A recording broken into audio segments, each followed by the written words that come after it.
현재 우리나라에서는 매일매일 여론조사 결과가 나옵니다. 대선을 앞두고 허구한 날 여론조사가 나오는 겁니다. 그리고 언론사들도 그 여론조사 결과를 기사로 실어줍니다.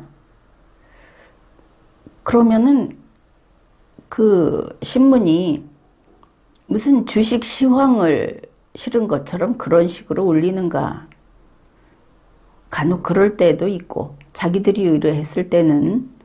그런데 그것보다는 어느 특정 후보를 중심으로 그렇게 여론조사 결과를 실어줍니다. 그러면 그 신문을 보는 국민들은 그 후보가 정말 모든 사람들이 그 후보를 그렇게 인식하는구나. 이 언론사에서 그 후보가 가능성이 있는 후보라고 생각을 하는구나. 언론인들은 객관적일 테니까 이렇게 생각을 하게 됩니다. 그런데 언론사는 객관적이지 않습니다. 지금 언론사들은 광고를 기사로 싣고 있습니다. 다시 말해서 돈을 받고 기사를 쓴다. 그냥 봐도 뻔히 아는 그런 기사가 연일 나오고 있기 때문입니다. 그러면 이 대선 후보의 여론조사를 싣는 기사는 후보가 돈을 주는가? 그건 좀 위험한 생각이죠. 후보가 주는지, 후보를 미는 사람들이 주는지, 아니면 다른 방식으로 그 언론사에 도움이 되는지, 소위 유착, 이런 이야기입니다. 거기에서 더 나아가서 언론사가 후보자를 골라가면서 키운다. 앞으로 덕을 보기 위해서 사전에 투자를 하는 거다. 이런 이야기도 나옵니다. 국민을 한없이 만만히 여기는 것이죠. 언론사의 입장에서 국민은 그저 자기들 광고비를 받게 해주는 고객에 불과합니다. 정치인에게 있어서 국민은 자기에게 표를 줄, 자기가 설득하고 표를 얻을 그런 상대이겠죠. 원래 이러한 선거에 있어서 국민은 그런 것은 아닙니다. 나라의 주인인 것이죠. 이들 언론사도 그리고 정치인들도 국민이 나라의 주인이라고 입으로는 말을 합니다. 그러나 그들의 마음과 그들의 머리와 그들의 손발은 국민을 나라의 주인이라고 생각하는 것이 아니고 이용해 먹을 수 있고 속여서 자기를 위해 일하게 할 수 있고 또 덜어는 빨대를 꽂을 대상이다. 이런 발칙한 생각을 하고 있는 것이죠. 여론조사라고 하는 것은 샘플조사입니다. 그게 1000명이 됐든 10,000명이 됐든 여론조사는 내가 답하지 않았으면 그것은 나의 뜻이 아닙니다. 다른 사람들의 뜻인 것이죠. 어떤 사물을 보고 판단을 할 때 그게 좋은지 나쁜지 내 마음에 드는지 아닌지를 판단하는데 남에게 물어봐야 합니까? 남이 어떻게 생각하는지가 의미가 있습니까? 그것은 설령 참고한다 하더라도 부수적인 겁니다. 사실은 원래 모든 국민은 여론조사 하든지 말든지 관심을 가질 필요가 없습니다. 그런데 우리나라에서는 계속 그러는 것이죠. 오늘 1000명한테 물어봤더니 A씨가 좋대. 오늘 2000명에게 물어봤더니 문재인이 잘하고 있대. 이렇게 계속 내는 겁니다. 그것을 언론사가 자기 입맛에 맞는 결과가 나오면 기사로 싣는 것이죠. 그 여론조사 기관, 여론조사 업체, 그 경우에는 아마 이 여론조사의 샘플이 되고 있는 대중들, 그 사람들이 닭이라면 하도 시달려서 지금쯤 날개깃이 다 빠지고 있는 깃털 몇 개도 꺾어지고 벼슬도 구겨지고 시퍼렇게 색이 변하고 아마 이렇게 됐을 겁니다. 왜냐하면 샘플 집단을 놔두고 오늘 이거 물어보고 내일 저거 물어보고 계속 뽑아내니까. 그리고 여론조사 업체는 돈을 벌고 있죠. 여론조사 업체가 어딘가 특정 정치 세력과 좀 더 긴밀한 관계에 있다. 이것은 알려진 비밀입니다. 그런 걸 가지고 썩었다.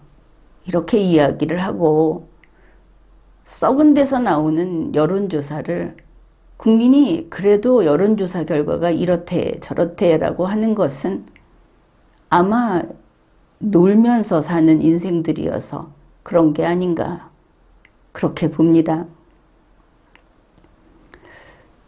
그런데 이렇게 그 수많은 여론조사를 해서 내보낸다고 하면은 그러면 선거하지 말고 여론조사로 그냥 대통령 뽑으면 어떻겠습니까? 여론조사로 국회의원 뽑는 겁니다. 지자체에는 뭐 유권자 숫자도 얼마 안 되고 하니까 여론조사로 그냥 지방의원 뽑아버리면 어떻겠습니까? 그런데 왜 여론조사 따로 하고 진짜 선거 따로 하고 왜 그럴까? 그 이유는 분명히 있죠. 여론조사는 어떤 것이냐 하면은 이번에 코로나19 방역에 대해서 이런 조치를 하기로 했습니다. 거기에 대해서 정부를 지지합니까? 아니면 하지 않습니까? 이거를 문항을 한 4개 정도 늘려가지고 묻는 게 여론조사 설문입니다. 그렇다면 선거를 이렇게 할 수는 없겠죠.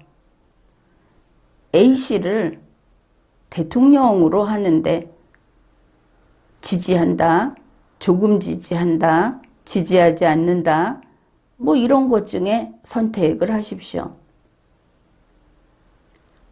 이러한 여론조사 설문 고르기, 그거하고 선거는 다르구나. 이것은 분명합니다.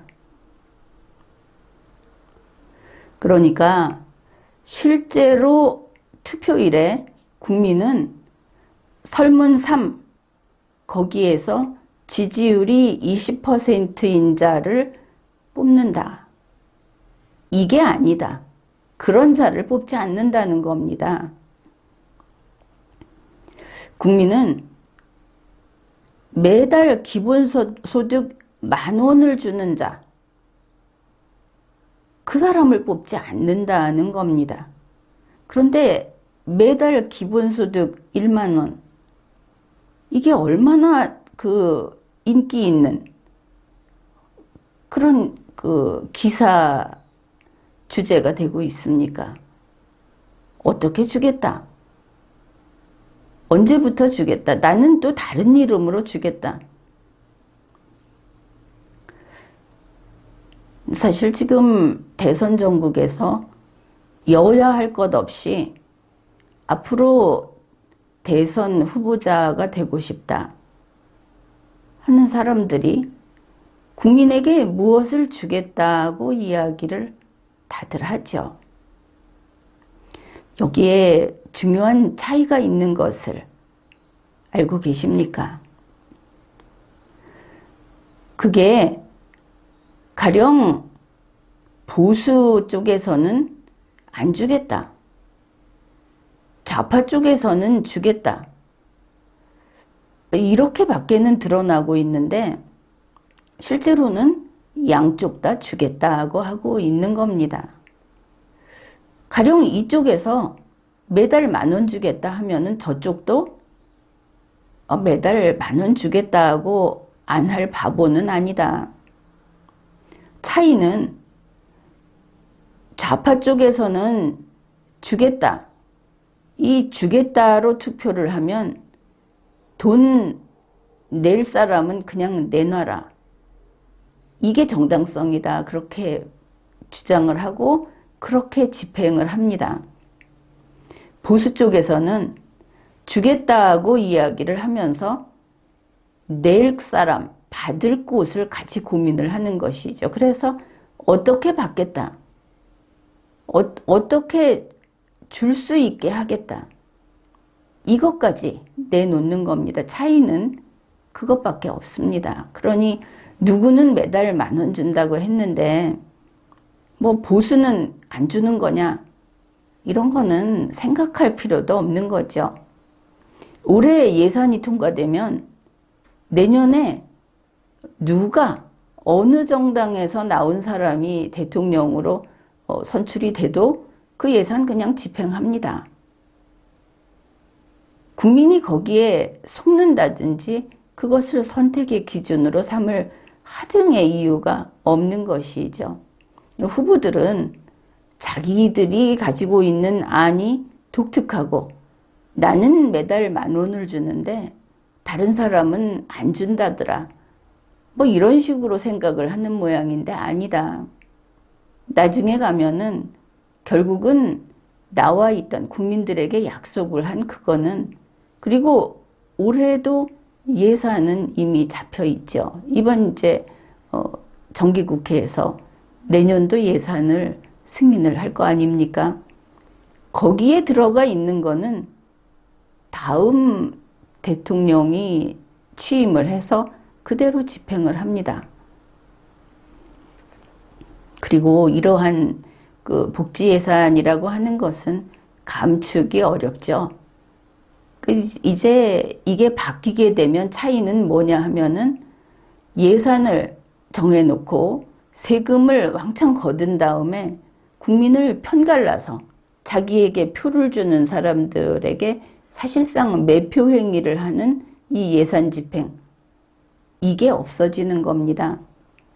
정상적인 국가가 되고 그리고 지금과 같은 이 뭐 혁명정부라고 해서 헌정 질서를 파괴하는 이 세력들이 이제 물러나게 되고 정상적으로 헌법과 질서를 지키는 그런 공무원들이 공무원이 대통령이 되고 그러니까 그런 대통령인 공무원이 나오고 이렇게 되면 이제 그런 것들이 바로 잡히게 된다.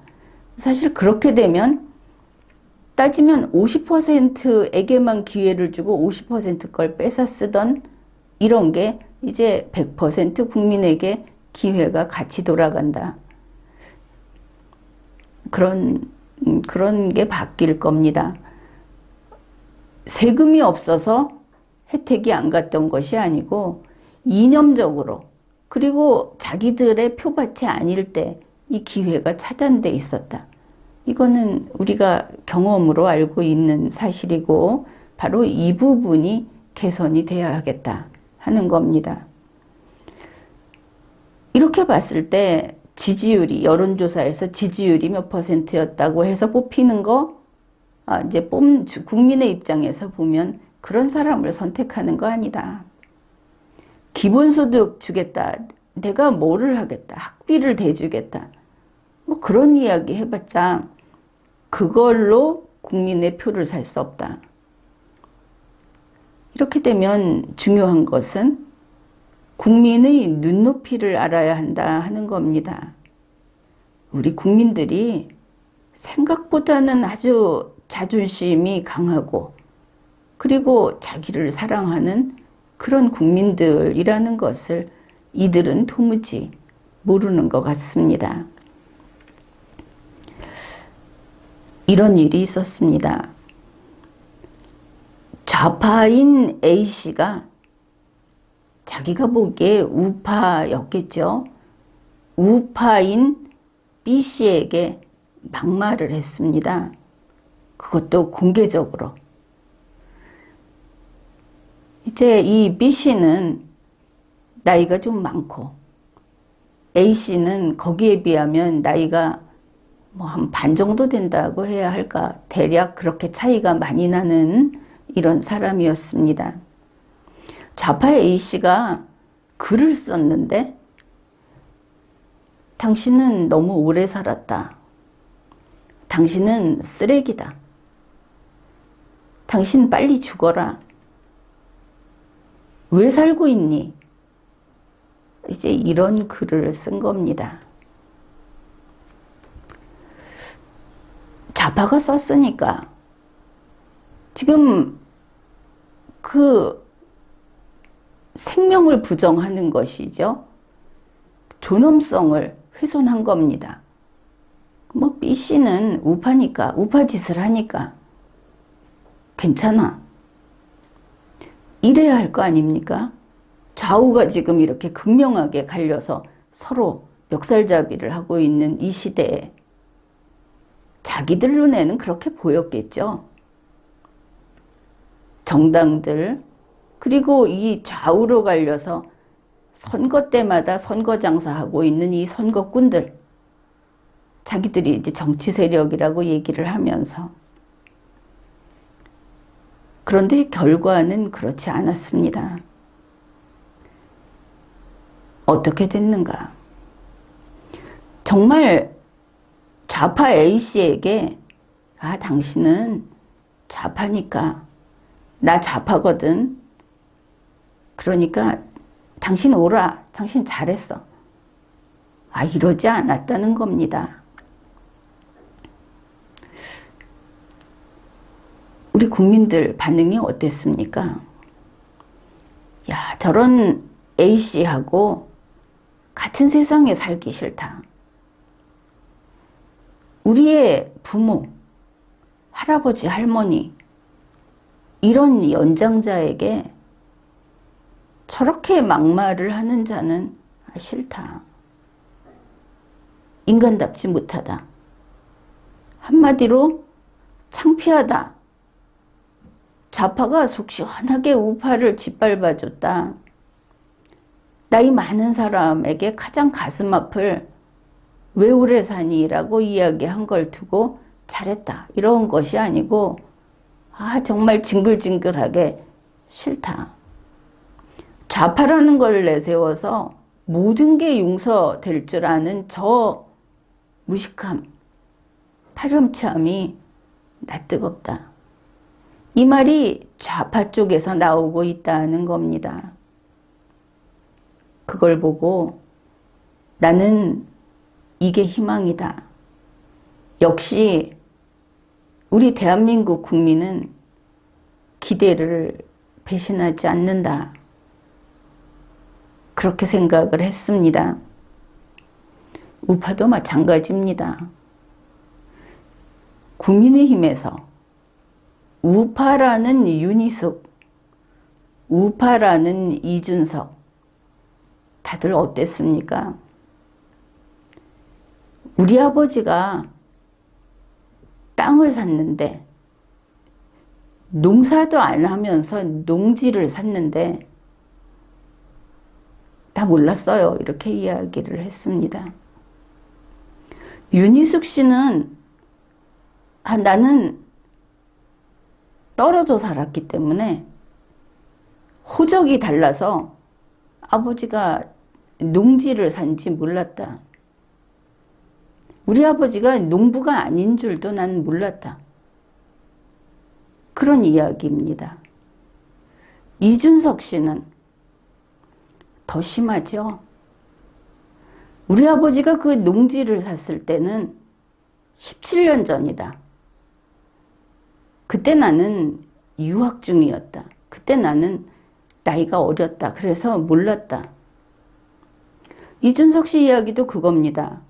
나는 17년 전에만 우리 아버지가 농지를 사는 걸 알았으면 잘못이라고 생각하고 17년 후에는 내가 그걸 알았어도 상관이 없다는 태도, 그런 태도이죠. 이 두 사람 다 그런 이야기를 합니다. 이제 편드는 사람들이 내가 돈 있어서 땅 사는데 땅 산 게 죄냐? 그거는 틀린 말입니다. 이거는 법을 위반한 겁니다. 농지는 농부가 사야 하는 겁니다. 문재인 씨도 똑같지 않습니까? 농부도 아니면서 우리는 농부다 하면서 보니까 그 청와대 안에다가 뭐 조그만 관을 짜놓고 그 뭐 풀 몇 포기 심어놓고 하는데 거기에서 그냥 그 인격이 무너지는 겁니다. 참 그러고 싶은지. 어떻든 농부가 아니면서 농지를 샀다. 법을 위반한 것이죠. 자동차를 운전하는 게 잘못이 아니고 사람을 치면 안 되는 겁니다. 이들은 사람을 쳐놓고 내가 내 돈 주고 당당하게 자동차를 샀다고 하는 거하고 똑같습니다. 물론 자기들은 몰랐다고 하는데 그 부모들의 죄가 이거다. 이건 그냥 죄입니다. 나중에 두고 보면 죄인지 아닌지가 아니고 농부 아니지 않습니까? 그런데 이 두 사람 다 변명을 1000% 하고 있습니다.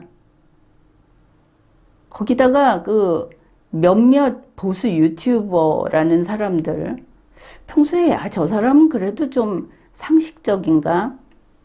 여러분이 그렇게 생각했을 유튜버 중에 윤희숙 씨가 괜찮다, 무죄다. 이준석 씨가 무죄다라고 하는 자들이 있으면 그거 구독 당장 끊으십시오. 이건 내가 확실하게 이야기를 합니다. 그 사람들은 어디에든지 양심을 팔아먹을 사람이다.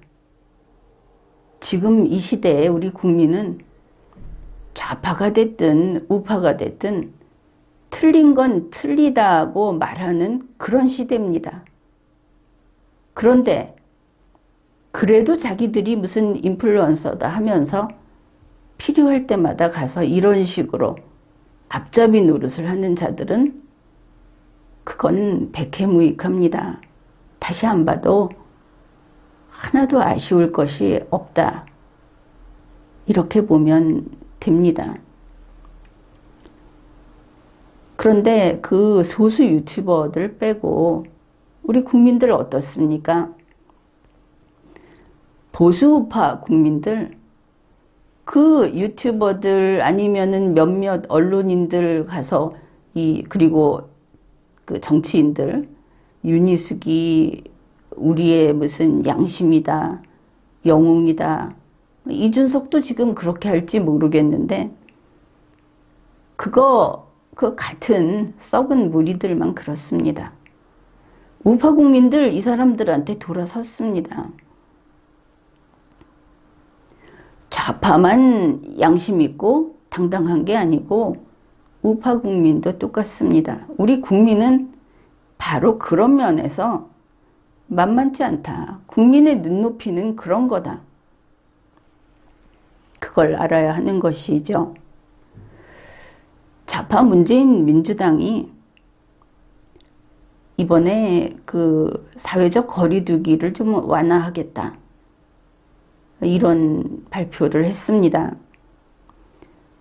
예를 들면 이런 겁니다. 코로나 백신 접종을 한 사람이 1명이 포함될 때는 6명이 모이는 것도 된다.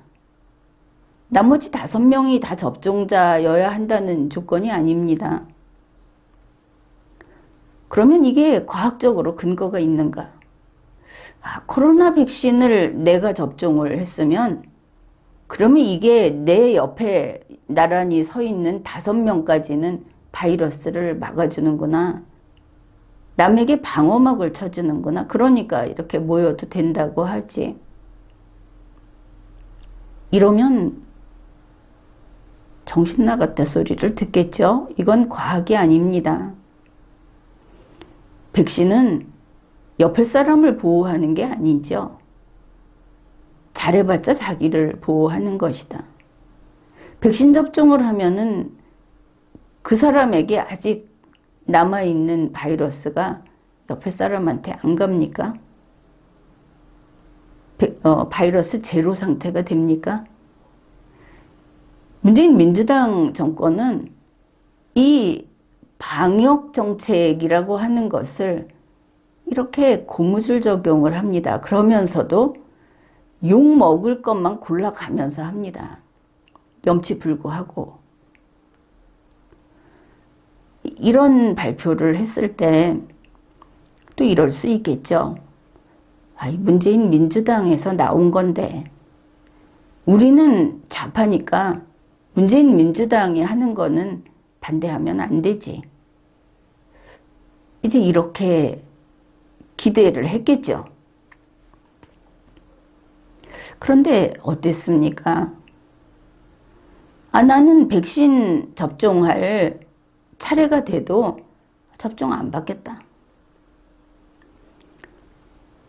마치 사냥감처럼 내몰려서 백신 접종 안 하면 친척하고 만날 수도 없고 모임도 그거 제한돼 있기는 하지만 그거 살짝 늘려주는 6명이라는 혜택도 누릴 수 없고 그래서 백신 접종하는 건 싫다.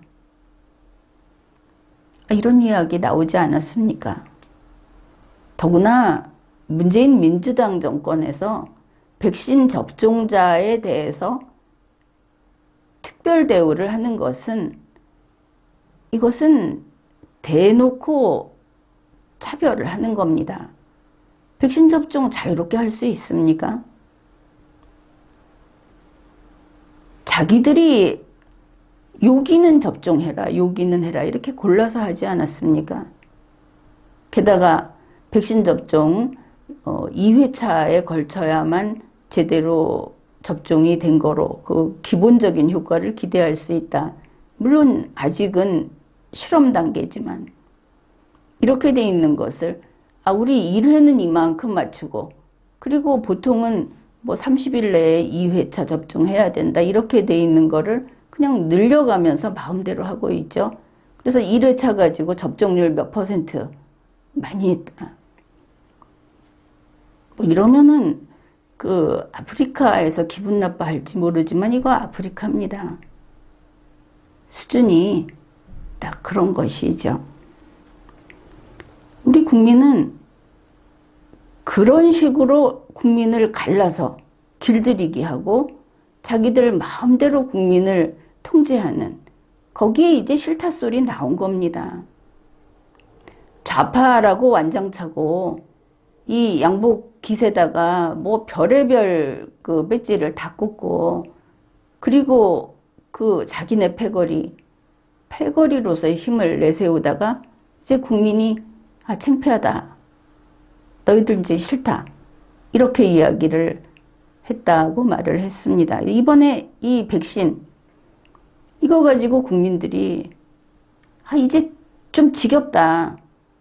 너희들이 하는 거 이제 더는 거기에 휘둘리기 싫다. 국민이 이런 이야기를 하고 있습니다. 결국 국민이 각성을 했든지 아니면 참고 있던 침묵을 깼던지 그런 것이죠. 국민은 이제 내 인생을 내세우기 시작했습니다. 우리 국민들의 삶이라고 하는 것은 문재인 민주당이나 여야 할 것 없이 정치권이나 그들이 생각하는 것보다는 훨씬 존엄한 것입니다.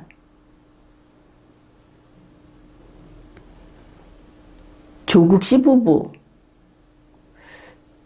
조국 씨 차를 닦아주고 조국 씨 머리를 뒤로 넘기는 걸 보고 와 하고 탄성을 지르고 뭐 그런 시절도 있었습니다.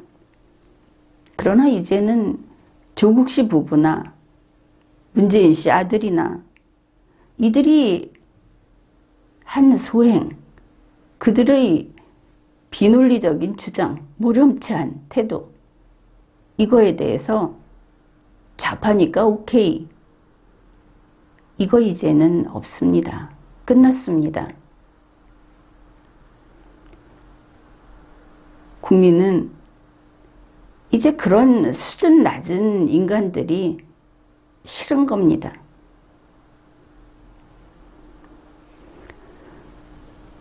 우리 국민은 품위 있는 삶을 원하고 개인의 자유가 침해받지 않는 그런 삶을 요구합니다. 그리고 국민 개인을 존중하는 그런 정권, 그리고 그런 정치권, 언론도 포함을 해서 그런 것을 원하고 있습니다. 이러한 기류는 점점 거세질 겁니다. 문재인 민주당 정권이나 후보자들, 그리고 정치권, 언론계, 어떻든 지금까지 우리가 이 피라밋에서 상층부에 있는 지배층이다,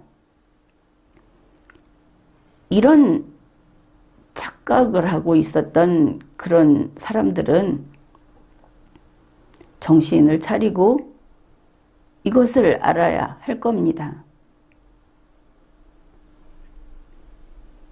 우리 국민은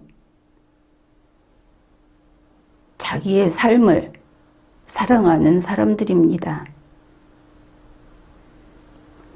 지금까지 리걸마인드 연구소였습니다.